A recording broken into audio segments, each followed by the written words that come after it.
और सीधा लिए चलते हैं जहां सीएम योगी आदित्यनाथ लाइव। मुझे प्रसन्नता है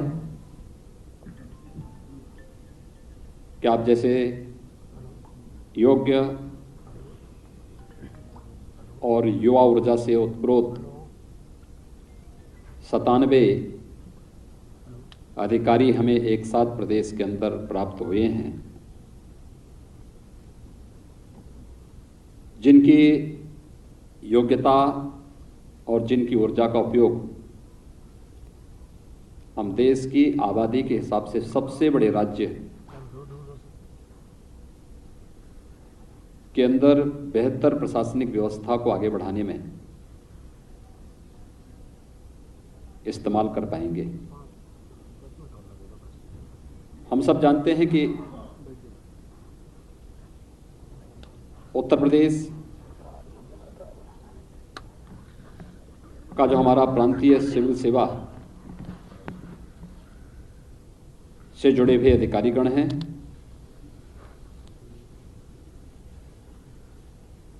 यह हमारी प्रशासनिक व्यवस्था की मेरुदंड है।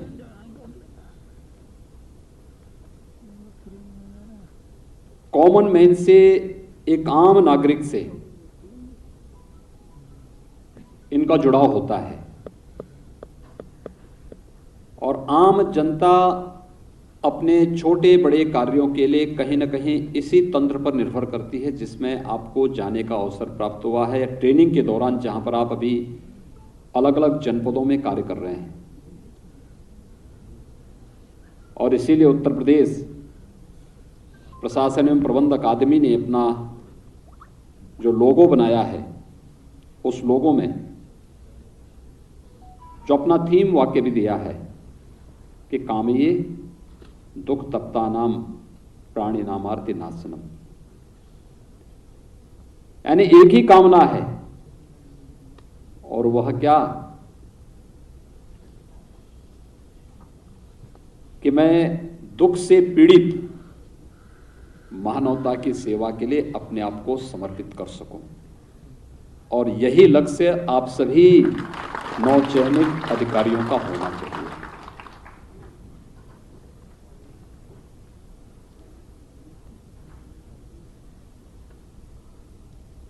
आपने जो शुरुआत की है, आप में से ज्यादातर लोग बीडीओ के दायित्व को और कुछ लोग जनपद स्तर पर अन्य दायित्वों के साथ इस समय प्रशिक्षण के साथ जुड़े होंगे। आपकी मूल नियुक्ति उप जिलाधिकारी के रूप में है और उप जिलाधिकारी के बाद तहसीलों में जाकर के आपको वहां पर कार्य करने का, स्वतंत्र रूप से कार्य करने का एक अवसर प्राप्त होगा।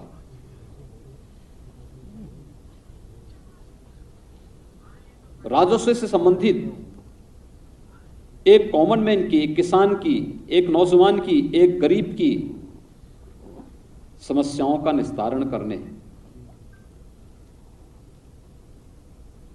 वहां पर निष्पक्षता और पारदर्शिता के साथ सामाजिक और आर्थिक न्याय के लक्ष्य को प्रदान करने में आपकी एक बड़ी भूमिका होती है। और यहीं से शुरू होती है किसी भी प्रशासनिक अधिकारी के जीवन की यात्रा। ये जो शुरुआती कार्य है, जितनी मेहनत आप कर सकते हैं, देखिए हमारे यहां आर्मी के ट्रेनिंग के बारे में कहा जाता है कि उनके प्रशिक्षण के दौरान जितना अधिक पसीना बहेगा, युद्ध के मैदान में उतना ही कम खून बहाने की नौबत आएगी। और मुझे लगता है कि जितना बेहतर प्रशिक्षण और जितना अपनी पहली ड्यूटी के बाद जितना बेहतर कार्य आप कर पाएंगे, वह आपकी पूरी सर्विस की नींव होगी। और नींव मजबूत होगी तो स्वाभाविक रूप से इस नींव पर बनने वाला भवन भी उतना ही मजबूती के साथ अपनी जीवंतता को प्रमाणित करता रहेगा। यही वह समय होता है जब कोई भी अधिकारी, कोई भी कर्मचारी अपने को प्रामाणिक रूप से प्रस्तुत कर सकता है, और यही होता है जब व्यक्ति पतन की ओर भी जा सकता है। ये दोनों हैं। आपका मार्ग क्या है? सकारात्मक मार्ग है तो जनता के साथ सद्भावना के साथ, व्यवहार कुशलता के साथ, न्याय संगत तरीके से उनकी समस्याओं का समाधान करना, व्यवहारिक बनना और बेहतर संवाद के माध्यम से अपनी लोकतांत्रिक प्रणाली का सम्मान करते हुए अपने आप को साबित करना। अगर यह कोई अधिकारी उस समय कर सके, प्रारंभिक 4-5 वर्षों में इस नींव को मजबूती प्रदान कर लेता है, तो शेष उसके जीवन के 25-30 वर्ष बहुत आसानी से सफलता की नई नई मंजिलों को चूमते हुए आगे बढ़ता है। और आप जो आज उप जिलाधिकारी के रूप में नियुक्ति पत्र प्राप्त कर रहे हैं, वहीं सेवा के अंतिम समय में सचिव स्तर पर आपको जाकर के बेहतरीन सेवा का एक अवसर प्राप्त होता है। एक अच्छे कैरियर के रूप में एक संतुष्टि भरा जीवन आप लोग लेकर के जाते हैं कि मैंने भी उत्तर प्रदेश शासन में किन किन विभागों में सचिव के पद से सेवानिवृत्त हुआ हूं या कमिश्नर बनकर के सेवानिवृत्त हुआ हूं।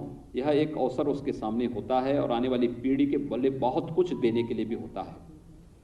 सर्विस के बाद भी उसके लिए कैरियर के तमाम रास्ते खुले होते हैं, लेकिन जब इस शुरुआती 5 वर्ष का कार्यकाल व्यक्ति का विवादों में घिर जाता है, नकारात्मकता की ओर जाता है, भ्रष्टाचार से घिर जाता है, तो उसके बाद आगे के 25-30 वर्ष उसके जीवन में संकट के ही होते हैं।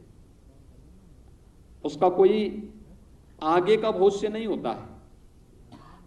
जो भविष्य बचा हुआ उसमें उसको मुंह छुपाने की स्थिति उसके सामने होती है। और इसीलिए हम लोगों ने एक प्रयास किया। मैं 2017 में जब प्रदेश का मुख्यमंत्री का दायित्व मुझे सौंपा गया, तो मैंने अपनी टीम के साथ बैठ के यही व्यवस्था बनाई कि चाहे जैसे भी हो, प्रदेश के अंदर किसी भी आयोग की, चाहे वह उत्तर प्रदेश लोक सेवा आयोग हो, उत्तर प्रदेश का अधीनस्थ सेवा चयन आयोग हो, माध्यमिक शिक्षा चयन आयोग हो, उच्चतर शिक्षा चयन आयोग